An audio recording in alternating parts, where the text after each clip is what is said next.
The month of February is different for all. While the lover in me awaits the Valentines, the techie in me looks forward to the MWC. Mobile World Conference is the biggest tech extravaganza that annually happens in Barcelona, and every year we see a lot of smartphones getting launched here. And this year won't be any different. If you don't know me yet, my name is Sid, and in this video I tell you the top smartphones I expect to see in MWC this February.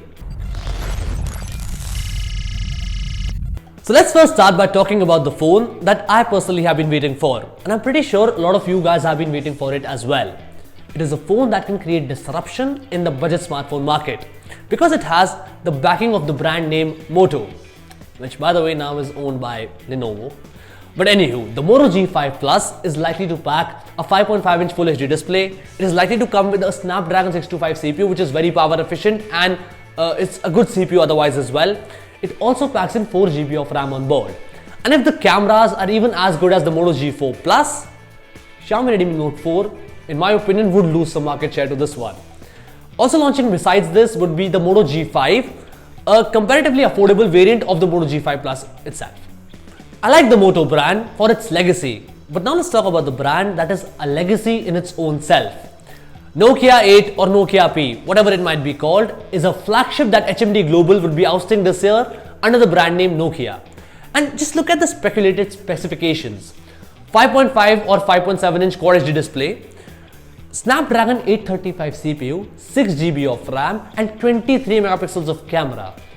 All this combined with our love for Nokia is a great recipe for success.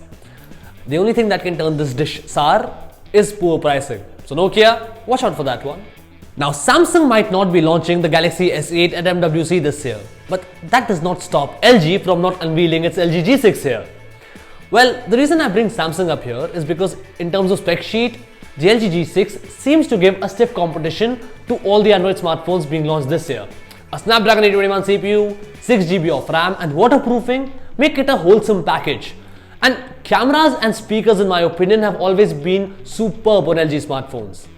The only major bummer is that this year we might not have removable batteries on the LG smartphones like we have seen in the yesteryears. Now in this video so far, I have already talked about Moto, a company credited to make the world's first mobile phone. I've talked about Nokia, the company that is credited as the king of mobile phones. But what about the company that made smartphones popular in the first place? Well, Blackberry, which is now owned by TCL, is hosting an event on 25th of February where it's likely to launch its new phone. Not much is known about this new phone. Even the naming is tentative. Some call it the Blackberry Mercury, some call it the DTEC 70. But whatever little information is made public through leaks and rumors is intriguing nonetheless. The phone is likely to run on Android operating system while retaining BlackBerry's stock applications as well. It will pack the nostalgic full functional QWERTY keyboard at the bottom, whose spacebar will host a fingerprint scanner. The designing is likely to be a combination of glass, metal and soft back cover, and all these things together make it one of the most unique offerings in this list so far. And the last one on this list, which is likely to get launched in February itself, is from Huawei, the company best known to make Nexus 6P.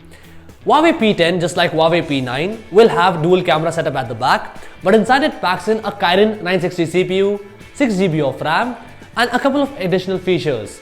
In fact, it is now set to come in two variants, a Plus variant which is going to be bigger and also have a Quad HD display on board. And those are some smartphones that we expect to see get launched in February itself at MWC. We would be getting you live action and first impressions straight from Barcelona whenever these phones come out. So stay tuned. And the best way to stay tuned is by hitting that subscribe button. Also, while you do that, do hit the like button, do share this video with your friends. Do come back to see more of me. My name is Sid. Ciao.